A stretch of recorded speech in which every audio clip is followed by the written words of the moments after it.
સુરતમાં હથિયારો સાથે ધાડ અને લૂંટ તથા ઘરફોડ ચોરીઓ અંજામ આપતી મધ્યપ્રદેશને જામવા ગેંગના કુખ્યાત આરોપીઓને સુરત ક્રાઇમ બ્રાન્ચની ટીમે લાખોની મત્તા સાથે ઝડપી પાડ્યા હતા। ઝડપાયેલા રીઢાઓએ થોડા સમય અગાઉ ઈચ્છાપુરમાં મકાનમાંથી આખી કબાટ ઉંચકી જઈ દાગીનાની ચોરી કરી હોવાની કબૂલાત કરી હતી। સુરતમાં છેલ્લા ઘણા સમયથી ચોરી, ઘરફોડ ચોરી, સ્નેચિંગ સહિતના ગુનાઓ વધી રહ્યા છે, ત્યારે સુરત ક્રાઇમ બ્રાન્ચ પણ આવા ગુનાઓને ડામવા મેદાને છે। સુરત ક્રાઇમ બ્રાન્ચની ટીમ પેટ્રોલિંગમાં હતી ત્યારે બાતમીના આધારે પૂણા સારોલી રોડ ઓર્બિટ એક કોમ્પ્લેક્સ પાસેથી ખુશાલ રસન કિશોરી તથા શૈતાન નાથુ સિંગાડિયાને ઝડપી પાડ્યા છે। તેઓ પાસેથી પોલીસે બાઇક તેમજ સોનાના દાગીના મળતા પોલીસે પૂછપરછ કરતા આરોપી શૈતાન નાથુ સિંગાડિયાએ કબૂલાત કરી હતી કે ગત 28મી નવેમ્બરના રોજ ગામના ઓળખીતા ખુશાલ કિશોરી અને નરેશ પુનિયા સાથે સુરતમાં લૂંટ કરવાના ઈરાદે આવી સાંજના સમયે ઈચ્છાપુર કવાસ 4 રસ્તા પાસે રિક્ષામાં બેસી ત્યાં આવેલા કવાસ 4 રસ્તાથી આજુબાજુના વિસ્તારમાં ફરતા હતા।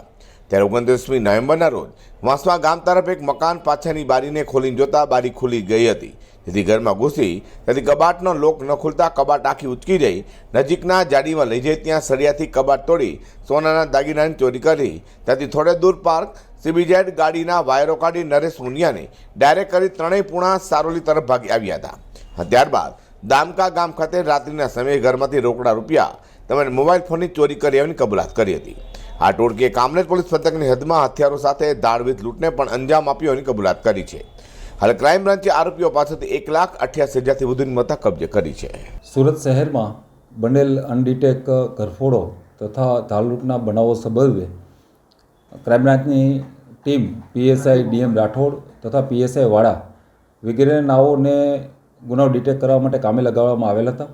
એ અનુસંધાને આજરોજ PSI DM રાઠોડ અને એની ટીમને એક સચોટ અને સ્પષ્ટ હકીકત મળેલી કે 11મા મહિનાની અંદર ઈચ્છાપુરની અંદર કવાસ ગામની અંદર જે વાસવા ગામની અંદર જે ઘરફોડ થઈ હતી અને એમાં તિજોરી ઘરમાંથી લઈ અને જંગલમાં લઈ જઈ અને એને તોડી અને ઘરફોડ કરવામાં આવેલી હતી। એમાં જે આરોપીઓ સંડોવાયેલા છે એ આજરોજ પૂણા ખાતે આવવાના છે બાઇક લઈને। આવી સ્પષ્ટ અને ચોક્કસ હકીકત મળતા તેમાં બાઇક સવાર જે 2 ઇસમો છે એને રોકી અને પકડી પાડવામાં આવેલ છે। બંનેના નામઠામ જાણવા મળતા એક શૈતાન નાથુ સિંગાડિયા તથા બીજો છે ખુશાલ રસન કિહોરી નામ જાણવામાં મળેલ। ઉપરોક્ત ઈસમોની અંગઝડતી કરતાં એના ખીચામાંથી 2 ચેન તથા એક મોબાઈલ મળી આવેલ અને સદર જે બાઇક છે CBZ એના બાબતે પૂછપરછ કરતાં એ ઈચ્છાપુરમાંથી ચોરી કરેલ હોવાનું જાણવા મળેલ।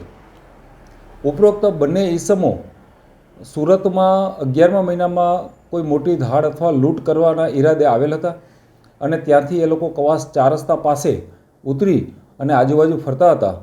એ દરમિયાન ચાલતા વાસવા ગામ પાસે આવેલ અને ત્યાં એક મકાન છે, એ મકાનના પાછળના બારી ખુલ્લી મળતા એમાં અંદર પ્રવેશ કરી અને આખી તિજોરી ઉઠાવીને લઈ ગયેલા હતા। પછી એને પેચિયા અને લોખંડના સળિયા વડે એને તોડી અને ખાસો એવો મુદ્દામાલ આ લોકો લઈ અને પોતાના ગામ જતા રહેલા હતા। શૈતાન નાથુ સિંગાડિયા છે એ એનો ગુનાહિત ઇતિહાસ ધરાવે છે અને સુરત શહેર સુરત ગ્રામ્યની આજુબાજુમાં અસંખ્ય લૂંટ ધાડના ગુનામાં પકડાયેલો છે તથા 2012ની અંદર કડોદરાની અંદર એક મોટી ધાડ પડી હતી, એમાં પણ આ ઉપરોક્ત આરોપીને પકડવાનો બાકી છે। આ જ રીતે ખુશાલ છે પણ એ પણ ગુનાહિત ઇતિહાસ ધરાવે છે અને 6 થી 7 ધાડ લૂંટના ગુનામાં પકડાઈ ચૂકેલ છે। બંને આરોપીઓ છે હાર્ડકોર ક્રિમિનલ છે અને સુરતની અંદર ફરીવાર ધાડ લૂંટ કરવા આવેલ હતા। જે કોઈ ગુનાને અંજામ આપે એની પહેલાં એને પકડી પાડવામાં આવેલ છે। સુરત ક્રાઇમ બ્રાન્ચે હાલ તો હથિયારો સાથે ધાડ લૂંટ ઘરફોડ ચોરીઓ આચરતી મધ્યપ્રદેશની જામવા ગેંગના કુખ્યાત આરોપીને ઝડપી પાડી પૂછપરછ હાથ ધરી છે। અઝર કુરેશી સાથે પ્રકાશવાળા।